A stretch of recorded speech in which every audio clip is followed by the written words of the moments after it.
WordPress through Hostinger, I definitely recommend to go ahead and deactivate these ones. So I'll click on all of these except for the Lightspeed Cache. Click on Deactivates and then click on Apply. Now I want to delete these. So I'll go ahead and delete these plugins. And don't worry, you can always install these plugins later. No problem. I just want to get them off the website because sometimes they can conflict with demo imports. So I'll click on all of those plugins, deletes, and then click on Apply. And now it's going to delete the plugins. Okay, the next option I want to show you all is how to adjust your password for your WordPress websites. So going over here to users, I'll click on profile. Next is the profile section. And here we can adjust the background color scheme. So we can pick light or modern or blue or ocean. I'll go ahead and select midnight. I think this is like easier on the eye, right? Scrolling down under the email, if you ever want to change your email for your WordPress website, you can go ahead and update your email right here.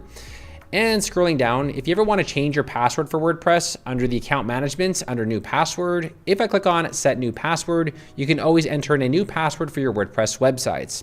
Once you adjust those changes, you'll then scroll to the bottom and click on update profile. Now, the last thing I want to do is disable comments on our websites. Now, WordPress originally started off as a blogging platform, so many people don't even use the blogging features, and you're going to get a lot of spam in your WordPress comments. So going over here to settings, I'll click on discussion. And I just want to make sure that I disable all of the comments. So right here, I'll go ahead and uncheck this box. This makes it so people cannot, leave spam or links on our comments. I'll just go ahead and disable all of these. I don't really want anyone leaving comments on my websites. Here under email me whenever, I'll also uncheck all these boxes. Scrolling down, I'll then click on save changes. So after we disable comments, let's go ahead and go to dashboard. The next thing that we're going to do is install a